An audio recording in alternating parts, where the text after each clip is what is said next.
This is some research that was done last summer, and then a preview of the kind of project I'm envisioning for the summer students that I'll have in May, June, July of this year. So anyway, 3 students, Adara Liao, Neil Manek, and Ben Sommerfeld. And since the project is ongoing, maybe you.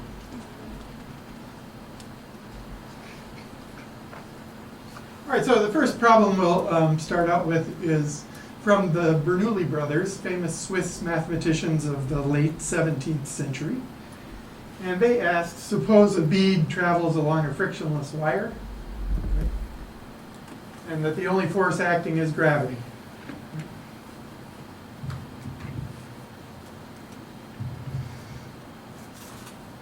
I have 2 points. And I want to know, in order to get between the 2 points, am I best off with a straight line path? Path that hangs down like that. Path that hangs down like that. What's the optimal shape? So that's where the title of the talk comes from. Geometry of optimal paths. All right, so the question then, what is shape for the wire will allow the bead to travel in least time? All right, so I guess I want your help. So what do you think? The straight line path or this rounded path? And why would you think one is better than the other? Or is neither of them the best? Can you think of something else?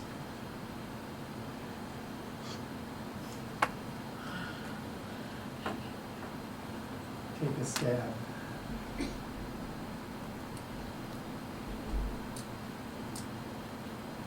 Should we try this? What would be good about the straight line path?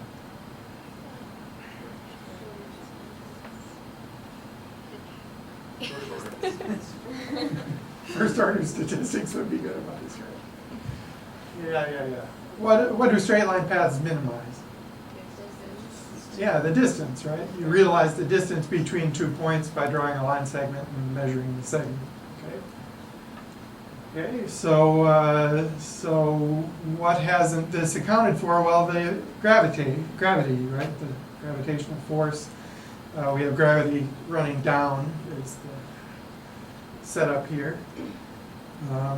So why would it be better maybe to go down first and then over?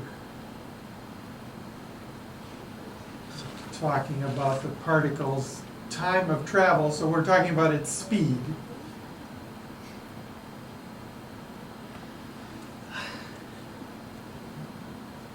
So what will happen to its speed as I start here and if I go down fast, as opposed to going horizontal?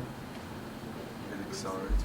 Yeah, the speed should increase as I head downward, and the more downward I head, the more the speed should increase, because all the acceleration from gravity, if I go straight down, will speed me up the most. Of course, I can't go straight down because I won't get to the other point, right? Okay, so I have to do some trade-off. And it so happens that for these 2 points, even though I've passed through the minimum or maximum distance from the axis, so even though I passed through there, I'm still doing the best along the blue curve. All right, so that a little bit of a justification for why. So how are we going to prove this? So this method that we're using now is called slicing, and this is sort of a prototypical example. So what I'm going to do is take that blue curve and draw lines everywhere that are perpendicular to that blue curve. Okay? And you see that they go up to the place where I'm calling potential energy 0, and go down further. And now what I want to do with those slices is to compare a competing curve, right? And the time it would take along that competing curve. And I'm able to do the comparison locally. In other words, I can focus in on a single slice and talk about the competition just across that slice, and then put them all together at the end. I was going to use your laser pointer. All right, so first of all, I want to find, if I'm at a point on one of these slices, I want to find the direction to go in, right? Should I go down or across or what? So since we're on a small bit of the problem, the things we have, like the speed of the particle, is approximately constant, okay? So that means that expanding circles, if you have constant speed, right, distance and time are the same, or at least proportional. And so the equal time curves are circles around that point. And you can see where I should head. I should head to where this circle first is tangent to the next line in my scheme. And since this line and this circle are tangent, the direction is going to come in perpendicular at that point to the next slice. All right, so the upshot is that I should always cross in a direction that ends up perpendicular to the next slicing line.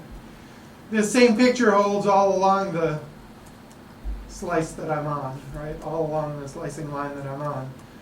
So now I know the right direction from wherever I start, but I don't know what the best place to be is.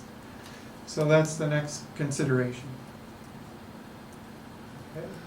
And here's sort of the trade-off. Up here, you have a short distance between those slicing lines, but the speed is slow. The speed is actually inversely proportional to the square root of this distance. So up there, the short distance but slow speed. Down here, fast speed but long distance. The distance between the slicing lines increases, but even though the speed is better. So the best place turns out to be where that curve, the cycloid, the blue curve that we had, where it crosses. And in addition to that, the direction in which to cross at that point is tangent to the blue curve. So that's the right place to go on each little section of the curve. And then we'll put all that together for a proof. Right? So imagine a competing curve. Maybe you want to go this way. Right? Okay. That competitor. Well, the total time for that competitor is the sum of the times that it takes to cross each of the slices, right, for the competitor. But we've just shown that if a competitor crosses any place other than where the cycloid crosses, and crosses, even if it crosses at the right place, if it crosses in a different direction than the cycloid crosses, then even for that one slice, the time to cross is greater. Okay? So even on these little pieces, the sum of the times are going to add up to be greater than or equal to the sum of the times to cross the slices along that cycloidal blue arch, and that is the total time. So you see that the total time of the competitor is bigger than the total time for the winner. Good? Is that good? Okay. All right, so this was sort of the starting point for last summer's research. Remember that there we had a speed that was inversely proportional to the distance from some horizontal line. More generally, we might have a speed function that varies from place to place. And there are competitions among people called orienteering competitions, where what they're given is a map like this with some features of a place they've never seen before. And they're supposed to go check in at checkpoints 1, 2, 3, 4 in order, and the person who gets the fastest total time is the winner, okay, for the competition. Okay, so just to imagine the different speeds you could have, right? You'd have a different speed if you're going to have to swim. Here, I guess they didn't put a checkpoint over on the other side. You'll have a different speed if you're running along a road than if you're running through woods, right? But you got to watch out for boulders and cliffs because those are somewhat impassable obstacles. Vegetation depending on how thick it is, will slow down your speed. You like places where you can see the sun. Okay. So going through such a place would probably involve a fast speed. So in this region of the map, I should be able to go pretty fast. Right? You see how that influences how I get from 6 to 7. It may be that the best path is to go and include as much as the yellow region as you can, rather than a straight line path. And finally, we have elevation marked by the contour lines, those brown lines. So this point up here is either the top of a hill or the bottom of a bowl. And the points along each brown line are at the same elevation. All right, so to do this competition efficiently, we'd like to be able to figure out the shortest time path. So we started out with a speed function given by a formula just for an experiment. These are not the slicing lines for what we're going to do. They're just the an indication that if you're on one of these purple lines, the speed function, the speed that you travel at is the same along those lines. Okay, so they're sort of like the elevation lines in the previous slide on the map. This is coded so that, let's see, so that I think you go faster as you move up this way. All right, so with a function, we can do the math related to the function, and we don't have to go out and do field experiments. All right, so here's what they were able to do. Again, this was the remark I just made about constant speed along the strips. The students devised an algorithm for constructing the minimum time path. Now, their algorithm had a little bit of a problem because they're starting here and going in this direction, and you see you loop back around, but that sort of shouldn't happen. Because you're taking a long distance to loop around, unless you're traveling really fast out here, but it, in fact, was not the shortest path going to that endpoint. Where it did work was in this region, okay? And so the students did a little mathematical analysis to figure out why it worked and why it stopped working. Anybody happy with partial derivatives? Okay, so for you alone, right? Those partial derivatives, you remember we put them in a matrix, fxx, fyy, and the mixed derivatives in the off diagonals. Okay, so those partial derivatives, that matrix, has everything to do with why we fail to be minimizing after we get about there. So that was a good day when they figured that out. We all went out for ice cream and celebrated. All right, so the key thing was that they worked for quite a long time on developing this algorithm.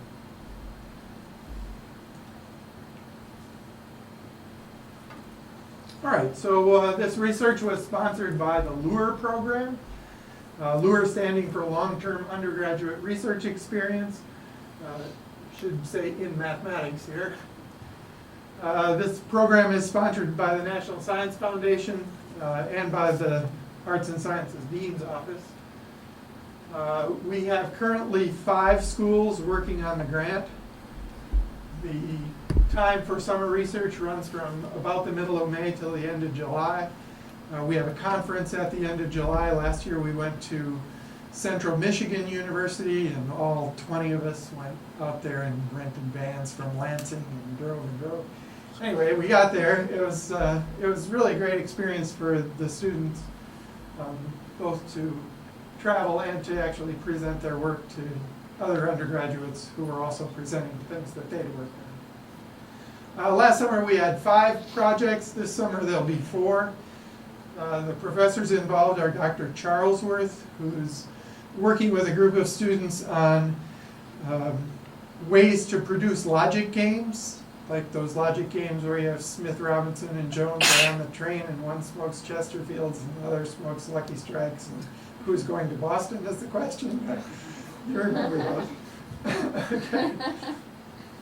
A second project is under the direction of Dr. Nall, who is working on chaotic dynamical systems. So the study of chaos, what you can say about chaos. A third project will be under Dr. Ross, who's going to talk about signaling and breaking up complex signals into what are called wavelets, and then using those wavelets to analyze what the total information in the signal was. Sort of like our slicing scheme, except what you're gonna slice is waves of or signals of different frequencies or wavelengths. I think. And then my project, which I'll describe for you next. If you're interested, you can talk to me or anybody else in the math department probably. And there will be an informational meeting in January. And we do have an application process. I think those are submitted around the beginning of February. So just keep your eyes out for the meeting. It should be well publicized. All right, so here's what I plan on doing for next summer. So we're going to talk about decision paths. And using this same slicing method, our idea is to maximize an integral. Okay. For the total time of travel, what we were maximizing was an integral of 1 over the speed. Speed is in centimeters per second, so we want time units, so we had to invert that. Here we're going to measure, well, a couple of variables, right? So we'll have a time. We'll have x represents the state of the system, and u is going to be our decision variable, right, which is controlled by u. So anyway, you're driving the thing, driving the value of this integral by the decisions you make here, and your objective is to maximize the total value. All right, so let's make a decision. I'll offer you $100 today, or C dollars on the day you graduate. Okay? I want you to think about this deal. You should be imagining what C would be for you. How much would I have to pay in order for you to take it at graduation rather than the $100 now? How much? What do you have for a C value? You personally. Me? Yeah. Anything bigger than $100. Anything bigger. So 101. It's okay for you. Okay. That's wonderful. Good. I'll keep my money in the bank or a little more than that. I'll make out on the deal. Anybody have a higher value of C? Come on, think big. You think of William Shatner standing over your shoulders and namby-pamby or whatever it is. Yeah. Come on, bargain with me. 500. 500, okay. So here's the difference, right? So what I'm getting at is this present value thing, okay? So for you, the present value of $101 at graduation is 100, because that's what you thought of as a fair trade-off, okay? And for you, the present value of a $500 payoff at graduation is $100 today, okay? So this is what we're going to kind of measure. This will be the thing we want to optimize. And you'll see. Okay.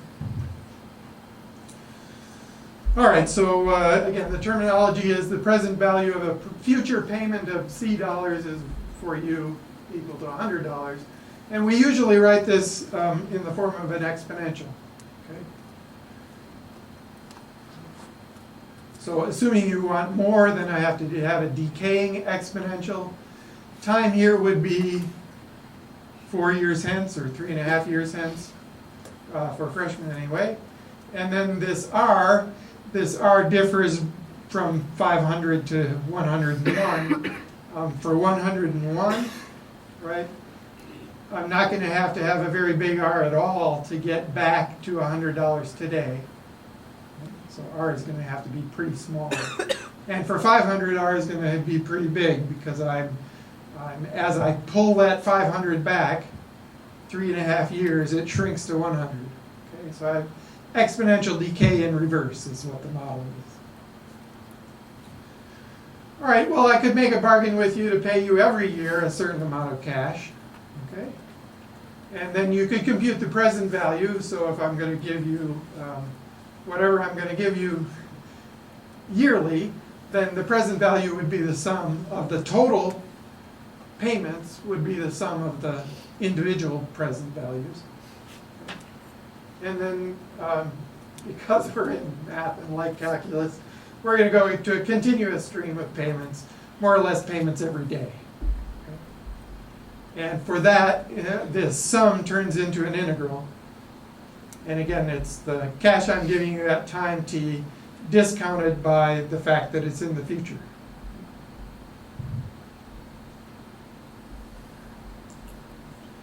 All right, so here's a practical problem involving resource management. You are suddenly owning a gold mine. You have a certain amount of ore, and you want to extract all of that ore in 10 years. That's your time horizon for operating the mine. Here's the deal, right? The cash flow at time t depends on your decision of how much gold to extract at that time. Yes, so I should have put a box around this. Okay. If you're doing a report, this is the big thing for summer '09. All right, so this is your decision variable, u of t, how much to extract at time t. And the cash flow you have at time t now depends on your decision. That's how we're writing it. We fixed a time interval from today to 10 years hence. Okay, so that's the domain or the time interval over which we want to integrate.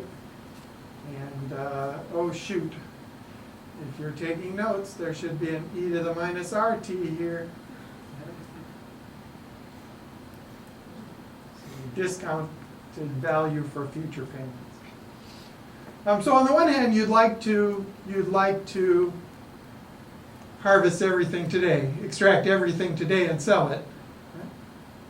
On the one hand, but if we're talking about cash flow, there's a big expense in mining all that ore today. So in order to spread the expenses out, we're going to spread the operation out. And we still have this question of what's our best decision path. Now we could, right, we could extract equal amounts each year, the sort of straight line path. Okay? But because of this exponential decay in what I'm considering the value of the future, I'd like to mine more now and less in the future. So the same kind of shape of curve. We also have a constraint in this problem. And the constraint is that, you know, whatever I mine at time t, if I add all that up, I better get the initial amount of ore. And I can't do any more than that. And it sort of doesn't make sense to do less than that. The present value wouldn't be bigger. All right, so we're going to maximize this integral subject to that constraint. And, well, I guess I've been thinking about this a little bit. So this example I came up with, this solution I came up with a week ago or so. So what you're looking at as far as these stripes are the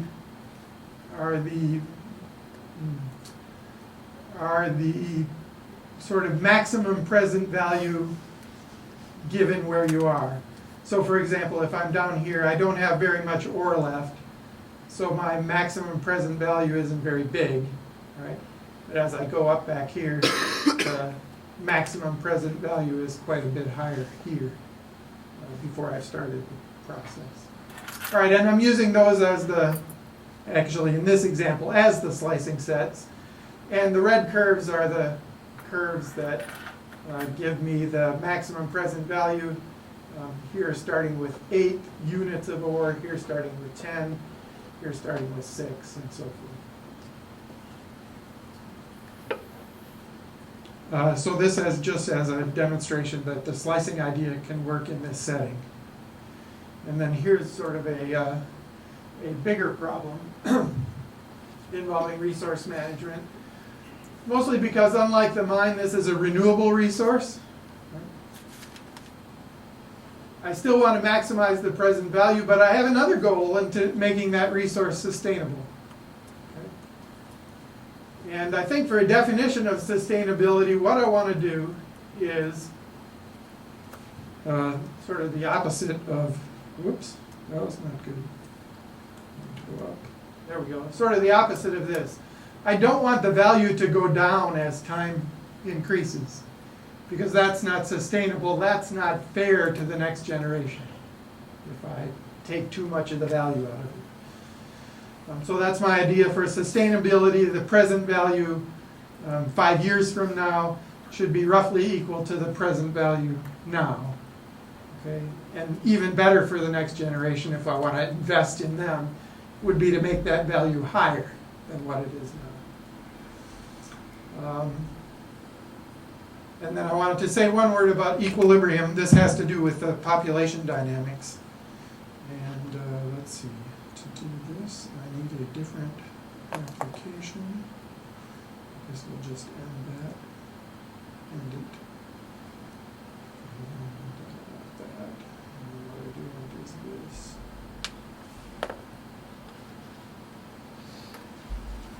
Great, so this is a predator-prey model. Let's see, the predator population is about what it is for these values of the parameters, okay? And the prey fluctuates quite a bit, okay? And you can see that the predator population is kind of following the prey. So there are too few predators here, so the prey population increases, okay? But as it's getting bigger, there's more food, more chance to catch food. So the predator population wants to increase, okay? Following with a little lag time. Okay? And then when the predator population gets too big, well, then the prey population, the birth rate of the prey can't keep up. And the prey population goes down, and then the cycle repeats. This is the same diagram except in a different format. What's going on here is that this curve, the blue one that cycles around here, is representing both the green and the red points. Okay. So down here, the prey population is big, right? And the predator population is just starting to rise, predator on the y-axis. And up here, right, the predator population has reached its maximum. There's not enough food, and the predator population decreases dramatically in a short period of time. One situation where this is often used is in a predator-prey model involving just two species that interact. So in the Arctic, you have snowshoe rabbits and lynx that hunt them. And basically that's the only food for the lynx, and basically that's the only predator for the rabbits. So you get this kind of behavior. Anyway, let's see. Let's see what happens. So let's increase the attack rate.